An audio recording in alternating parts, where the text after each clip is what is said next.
Welcome to Gnanaprasuna astro channel. ఇవాల్టి వీడియోలో సప్తమాధిపతి పరివర్తన, గృహ జీవితంలో సమస్యలు అనే అంశాన్ని గురించి వివరంగా తెలుసుకుందాము. సహజంగా రెండు గ్రహాలు తమ స్థానాల పరస్పర మార్పిడి ద్వారా పరివర్తనా యోగం ఏర్పడుతుంది. ఈ యోగం మెటీరియల్ జీవితం అంటే ఆర్థిక విజయం, వృత్తి ఉద్యోగాలు, పురోగతి, డబ్బు, ఇల్లు ఇలాంటి వాటికి ఈ పరివర్తన అనేది ఓకే అని చెప్పవచ్చు. పరివర్తన చెందిన గ్రహాలు రెండు స్థానాలను యాక్టివేట్ చేస్తారు కాబట్టి రెండు స్థానాలు శక్తివంతమవుతాయి అన్నా కూడా ఈ సప్తమాధిపతి పరివర్తన అనేది కొంచెం విల్లంగాలను సృష్టిస్తుందనే విషయం జ్యోతిష శాస్త్రంలో పేర్కొనబడింది. ఇప్పుడు మనం సొసైటీ ద్వారా చాలామందిని కలుస్తుంటాము. వాళ్ళు మారుతూ ఉంటారు. అది పెద్ద నెగటివ్ కాదు.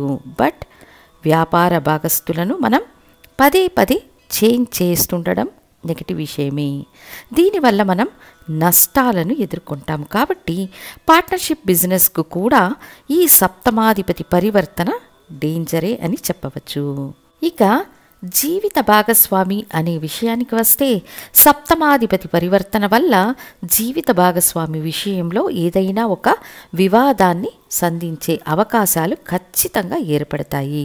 ఒక జాతకంలో సప్తమాధిపతి పరివర్తన చెందితే ముఖ్యంగా ఏ భావాధిపతితో పరివర్తన జరిగిందో ఆ భావరీతిగా జాతకుడు వైవాహిక జీవితంలో సమస్యలను ఎదుర్కొంటాడనేది వాస్తవం. సప్తమాధిపతి దుస్థానాధిపతులతో పరివర్తన చెందితే మాత్రం వైవాహిక జీవితంలో తీవ్ర సమస్యలను, ఇబ్బందులను జాతకుడు ఎదుర్కొంటాడు. దుస్థానాలు అంటే 3, 6, 8, 12 స్థానాలు అని తెలుసుకోవాలి. ఇక మొత్తం 12 భావాధిపతులతో సప్తమాధిపతి పరివర్తన చెందితే జాతకుడు ఎలాంటి విషయాలలో జాగ్రత్తగా ఉండి తమ వైవాహిక జీవితాన్ని, భాగస్వామ్యాన్ని, సమాజ స్థితిని కాపాడుకోగలడో ఇప్పుడు తెలుసుకుందాము. ఇక మొదటి స్థితి, సప్తమాధిపతి లగ్నాధిపతి పరివర్తన జరిగితే ఎవరు గొప్ప అనే పోటీ ఖచ్చితంగా ఉంటుంది. నువ్వా నేనా అనే ఈగో క్రియేట్ అవుతుంది. దీనివల్ల వైవాహిక జీవితంలో సమస్యలు ఏర్పడతాయి. ఇది వైవాహిక జీవితానికే కాక భాగస్వామ్యానికి, సొసైటీకి కూడా అన్వయిస్తుంది. సో జాగ్రత్తగా ఉండాలి. పట్టు విడుపు మనస్తత్వం ఉంటే మంచిది. పడ్డవాడు ఎల్లప్పుడూ చెడ్డవాడు కాదు అనే విషయాన్ని గుర్తుంచుకోవాలి. తర్వాత సప్తమాధిపతి 2వ స్థానాధిపతి పరివర్తన జరిగితే కుటుంబ సంబంధాల ద్వారా, అనవసర వాదనల ద్వారా, కుటుంబ సభ్యుల ఇన్వాల్వ్మెంట్ ద్వారా భార్యాభర్తల మధ్య సమస్యలు తలెత్తుతాయి. దీనికి భార్యాభర్తల మధ్య భగవంతుడు వచ్చినా తలుపులు వేసేయండి అనే రూల్ని ఫాలో కండి. ఇక ఒక జాతకంలో 3వ స్థానాధిపతి సప్తమాధిపతి పరివర్తన ఏర్పడినప్పుడు చెడు స్నేహాలను సృష్టించి అనవసర పరిచయాల వల్ల సహోదర సహోదరులు మీ వైవాహిక జీవితంపై దృష్టి కేంద్రీకరించడం వల్ల వైవాహిక జీవితంలో సమస్యలు ఏర్పడే అవకాశం ఉంటుంది. కాబట్టి జాగ్రత్త అవసరం. 4వ స్థానాధిపతి 7వ స్థానాధిపతి పరివర్తన కలిగి ఉన్నప్పుడు భూమి, ఆస్తులు, వాహనం లాంటి వాటి ద్వారా వైవాహిక జీవితంలో సమస్యలు ఉత్పన్నమవుతాయి. ముఖ్యంగా తల్ల, జీవిత భాగస్వామ అనే పోటీ ఏర్పడి వైవాహిక జీవితం సమస్యలలో చిక్కుకుంటుంది. దీన్ని మీరు బ్యాలెన్స్ చెయ్యాలి అనేది ముఖ్య విషయం. దీనికి ఒక ఉదాహరణ చెబుతాను. ఒక కన్యా లగ్నం, లగ్నానికి సప్తమాధిపతి గురువు, 4వ స్థానానికి కూడా అధిపతి గురు భగవానుడే. ఈ గురు భగవానుడు 4వ స్థానంలో ఉంటే తల్ల, జీవిత భాగస్వామ అనే పోటీ ఖచ్చితంగా ఉంటుంది. ఎందుకంటే మాతృస్థానానికి, కలత్ర స్థానానికి గురువే అధిపతి. అయితే 4వ స్థానం గురువుకు మూల త్రికోణ స్థానం. గురువు ఒక పురుష గ్రహం. తల్లి కష్టపడి పెంచిన కొడుకు కాబట్టి తల్లిని వీళ్ళు ఒక మెట్టుపై ఉంచి జీవిత భాగస్వామితో వ్యతిరేకతను పెంచుకుంటారు. ఈ విధంగా ఉన్నప్పుడు ఇద్దరిని బ్యాలెన్స్ చేసుకొని వెళితే మంచిది. తర్వాత సప్తమాధిపతి పంచమాధిపతితో పరివర్తన ఏర్పడితే పుత్ర సంతాన వృద్ధిలో సమస్యలు ఏర్పడతాయి. సంతానం ఆలస్యం కావడం లేదా సంతానమే లేకుండా పోవడం లాంటివి. ఇంకా పంచమ స్థానం ప్రేమ వ్యవహారాలకు సంబంధించిన స్థానం కూడా కావున అక్రమ ప్రేమలు, దాని ద్వారా దాంపత్య జీవితంలో చిక్కులు ఏర్పడడం ఉంటాయి. సప్తమాధిపతి 6వ స్థానాధిపతితో పరివర్తన ఏర్పడితే జీవిత భాగస్వామి మీ విరోధి. కోర్టు కేసులని తిరగడం, వ్యాధుల వల్ల సమస్యలు, శత్రువుల వల్ల సమస్యలు ఏర్పడతాయి.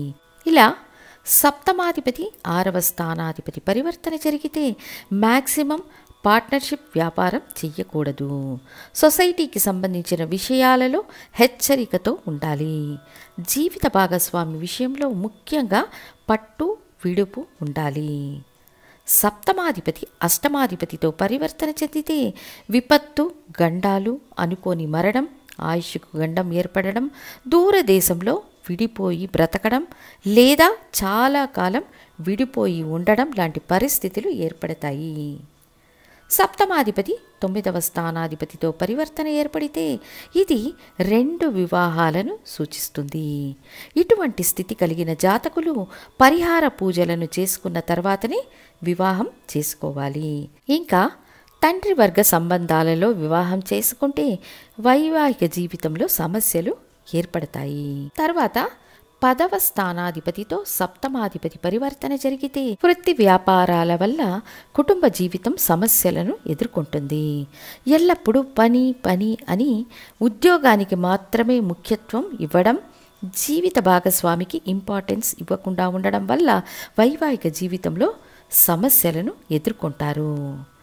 తర్వాత సప్తమాధిపతి 11వ స్థానాధిపతి పరివర్తన చెందితే ఇదే విధంగా అదృష్ట అవకాశాల కోసం అధికంగా వెతకడం, లాభం కోసం వెతకడం. చాలామంది అడుగుతుంటారు, నా భార్య వచ్చిన తర్వాత నేను కోటీశ్వరుడను అవుతానా, భార్య వల్ల అదృష్టం ఏర్పడుతుందా అని అడుగుతుంటారు. వీళ్ళ జాతకంలో గమనిస్తే 7, 11 స్థానాధిపతుల పరివర్తన ఏర్పడి ఉంటుంది. ఇంకా 2 వివాహాలు జరిగే అవకాశం, అనవసర పరిచయాలు, అభిలాషలు అధికంగా ఉండడం వల్ల సమస్యలు ఏర్పడతాయి. కాబట్టి 7, 11 స్థానాధిపతుల పరివర్తన ఉంటే ఎక్స్పెక్టేషన్స్ తగ్గించుకోవాలి. తర్వాత వర్స్ట్ పరివర్తన అంటే 7, 12 స్థానాధిపతుల పరివర్తన అని చెప్పవచ్చు. జీవిత భాగస్వామితో శాశ్వతంగా విడిపోవడం లేదా తాత్కాలికంగా విడిపోవడం లేదా కోల్పోవడం, ఈ రకమైన 3 నియమాలు ఏర్పడతాయి. విదేశాల్లో ఎక్కువ కాలం నివసించడం, కుటుంబం ఒకవైపు, వీళ్ళు మరోవైపు ఉద్యోగ నిమిత్తంగా వెళ్ళేవారికి ఉంటాయి. ఉదాహరణకు లారీ డ్రైవర్లు, మిలిటరీలో పనిచేస్తున్నవారు, విదేశాల్లో పనిచేసేవారు. ఇవన్నీ 7, 12 స్థానాధిపతుల పరివర్తన వల్ల ఏర్పడుతుంది. మొత్తానికి సప్తమాధిపతి ఏ స్థానాధిపతితో పరివర్తన చెందినా ఆ స్థాన సంబంధాల వల్ల సమస్యలు తలెత్తే అవకాశాలు ఉంటాయని తెలియజేస్తూ మళ్ళీ ఇంకొక ముఖ్య వీడియోతో మళ్ళీ మీ ముందు ఉంటాను. ధన్యవాదాలు.